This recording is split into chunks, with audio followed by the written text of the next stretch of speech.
देखिए भक्तिमय भजनों के नए रंग और नई धारा भक्ति संगीत सिर्फ आस्था सागर लाइव चैनल पर। राम नाम के मोती मैं बिखराऊं गली गली, ले लो रे कोई राम का प्याला शोर मचाऊं गली गली, ले लो रे कोई राम का प्याला शोर मचाऊं गली गली।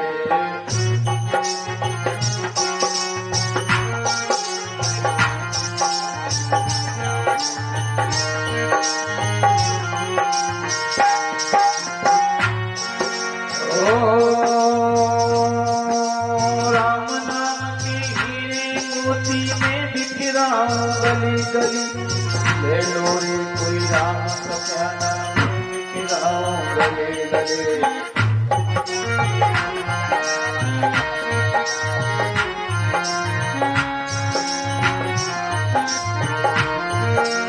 ओ भक्ति की रंगे रंग में हनुमान नजर आए,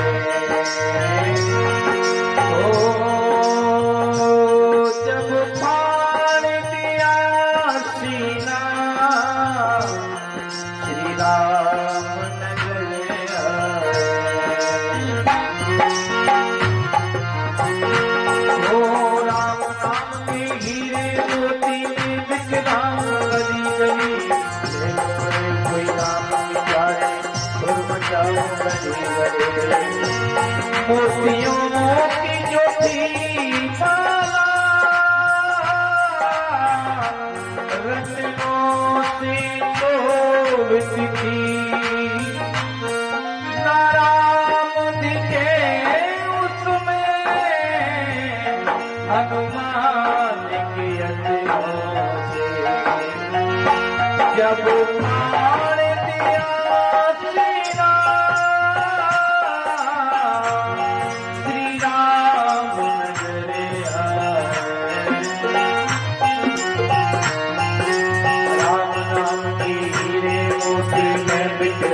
गली गली, ले लो रे कोई राम का प्याला शोर मचाओ गली गली।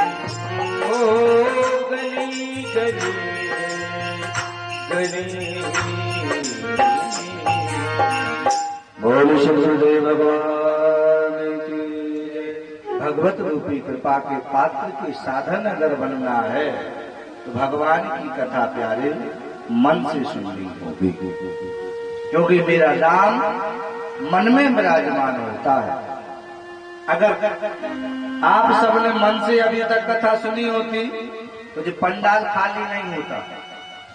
यथार्थवादी सत्य है, अभी तक हम लोग कानों से सुन रहे हैं तो कानों से सुनी यहां से निकल के भाग गई। जिस प्रकार दही सबके घर में बनता है, दही जब हम लोग चपिया में डालते हैं, अब तो चपिया बंद नहीं हो गई, गुंड और कसेड़ी का काम चलने लगा है, मथानी बंद हो गई, मशीन का काम चालू हुआ है। इतनी सुविधा दे दी घर में। अच्छा देखो विचार करना, इस समय के लोग बीमार क्यों हो जाते हैं जल्दी, परेशान क्यों है, सब लोग तकलीफ में क्यों है, माताएं क्योंकि मेहनत नहीं करती, पड़े पड़े खा रही और बना रही, बस और क्या है ना। पहले की माताओं से पूछो, सबके घर में चपिया रहती थी, मथानी से दही बनता था, उसका आनंद रहता है। आजकल तो भैया इतनी सुंदर व्यवस्था दे दी कि जिसकी लीला ही बड़ी लगा दी। वहीं बगल में कुर्सी डली, गुंड में मशीन फिट है, मशीन का प्लग लगा है बोर्ड में, वहीं बगल में टीवी रखी है, हाथ में रिमोट चालू, मशीन चालू, अपने आप मशीन चल रही, वहां देवी जी देख रही सास बहू। अब सास बहू में हो रही मारा मारी। अब जब टीवी में मारा मारी होगी तो घर में भी तो मारा ही मारी होगी, है क्या? हर घर में लड़ाई झगड़े के कारण क्यों है? हम लोग पहले के लोग मेहनत करते थे, परिश्रम करते थे। देखो उस समय एक बात याद रखना, अभी भी परिवर्तन प्रैक्टिकल करके घर में देखना, अभी भी घर में प्रैक्टिकल कल्चर करके देखना, मथानी का मठा खाना और मशीन का मठा खाना, दोनों में कितना अंतर है। तो जिस प्रकार मथानी दही का मंथन कर देती है और मंथन करने के बाद उससे कितनी चीजें बनती हैं, नेनू बनता है, मठा बनता है, घी बनता है, नहीं बनता। मंथन करने के बाद उसमें से कितने रत्न निकलते हैं। तो कहने का तात्पर्य है जो चीज मंथन करके सुनी जाए, डायरेक्ट सुनोगे यहां से, सुनोगे यहां से भाग जाएगा, और यहां से सुनोगे अगर मन से तो यहां आएगी, कहां, यहां। और हर व्यक्ति के माइंड में जो चीज घुस जाए, जो व्यक्ति का चरित्र, प्रभु का चरित्र अगर प्यारे माइंड में मंथन हो जाए और मंथन की हुई चरित्र, मंथन की हुई कथा अपने जीवन के परिवर्तन का मार्ग दिखाता है।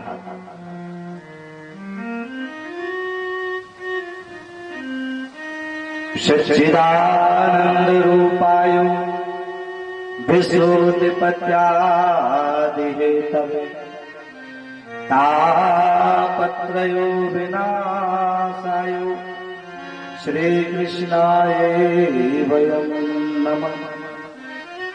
श्रीमद् भागवत महापुराण में 18,000 श्लोक और 18,000 श्लोक में पहले श्लोक का वर्णन आया है, ये बिल्कुल चरित्र का प्रथम शब्द है, क्या, सच्चिदानंद रूपाय।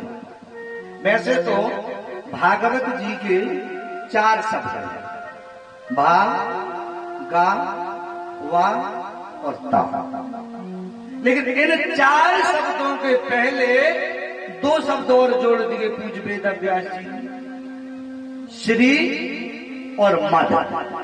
एक बात याद रखना, 4 भागवत कितने शब्दों की है, 4 शब्द, लेकिन इन 4 शब्दों के पहले 2 शब्द जोड़ दिए, श्री और मद। श्री का मतलब क्या होता है, जिनने इन 2 शब्दों का अर्थ पकड़ लिया, श्री का और मद का, उसे संपूर्ण भागवत का फल मिलता है। याद रखना, पहला है श्री। श्री किसको कहते हैं, श्री का मतलब होता है लक्ष्मी।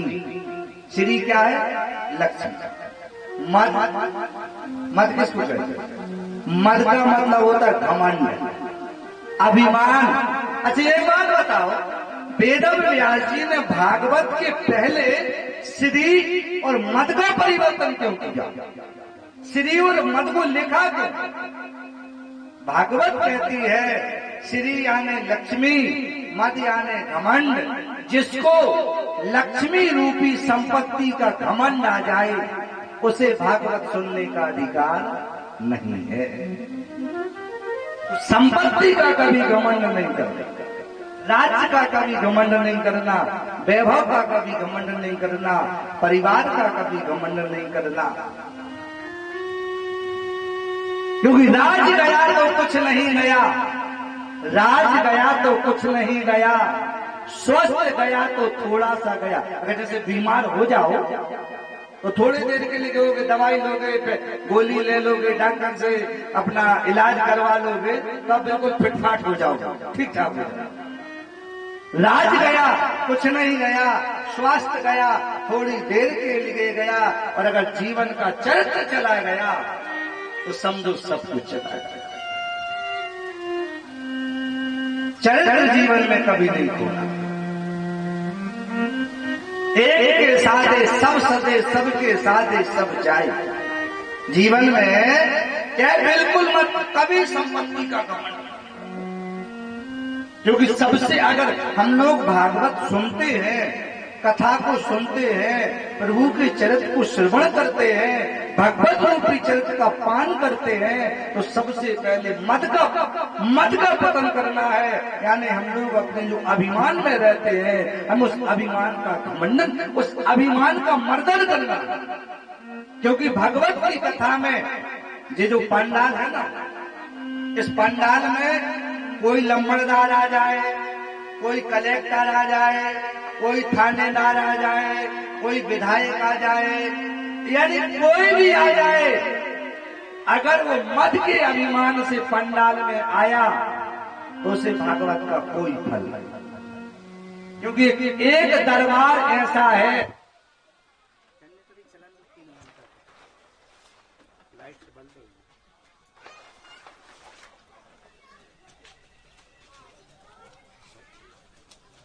तीन चार जन एक जन होते ही बैठो तो सीधा 2-3 बार कह देगी जो पंखा उठे से रह के रखो इतनी भैया सो कर देते रह हम उठे गए तो कौन यार सामने उठे रख दी थी जहाँ वो बक्सा रख इतनी भैया सो कर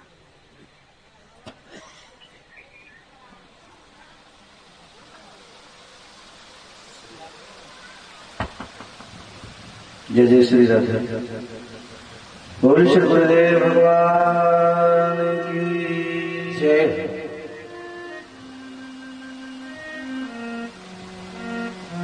ऊंचे कुल का जामुनी करनी ऊंची हो, ऊंचे कुल का जामुनी करनी ऊंची हो, स्वर्ण कलश मदरा भरो साधु निंदा हो।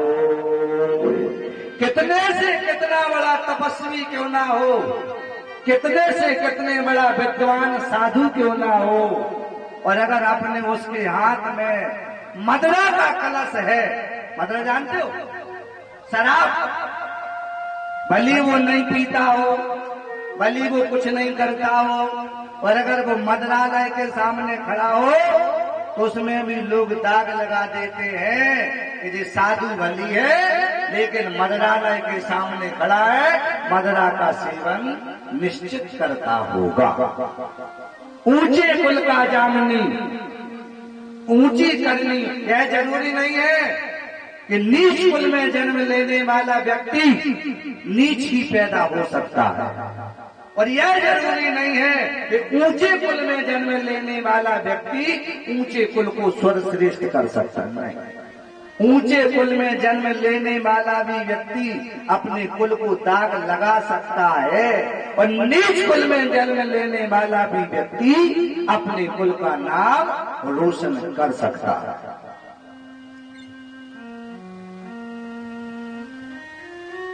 भगवत रूपी कृपा, और जिस पर भगवत की कृपा हो जाए तो समझ जाना प्यारे, अपने जीवन का परिवर्तन। भागवत सुनने के लिए 5 चीजें सदा याद रखना।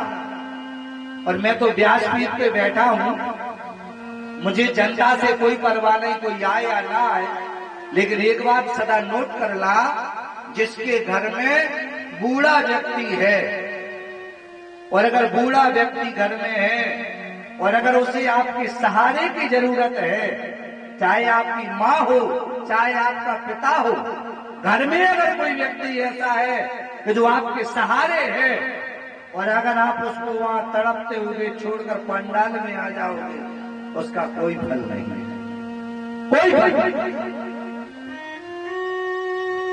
अगर तुम्हारी माँ तुम्हारे सहारे के लिए घर में बैठी है, पानी के लिए बैठी है, और तुम यहाँ कथा सुनने आओ तो तुम्हें कथा सुनने का कोई फल नहीं। जी प्रभु की कृपा हो। भगवत रूपी कृपा प्यारे हर किसी पर नहीं होती।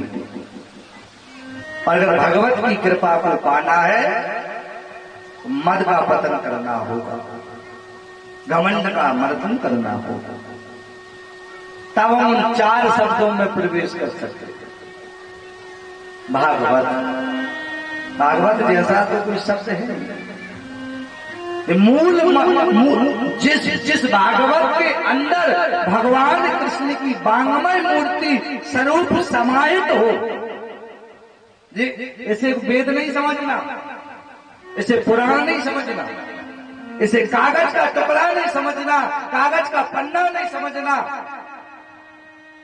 ये तो प्यारे साक्षात भगवान श्री हरि की कृपा वांगमय मूर्ति स्वरूप कहा। इस ग्रंथ के अंदर परमात्मा स्वयं निवास करते हैं। इसलिए वेद व्यास ने सुंदर शब्दों में पहले श्लोक में वर्णन कर दिया था कि सच्चिदानंद रूपायो विश्वोत्पत्त्यादि हेतवे तापत्र विनाशायो श्री कृष्णाय वयम्।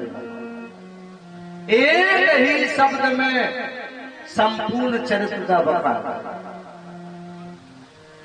सत्य का मतलब जानते हो?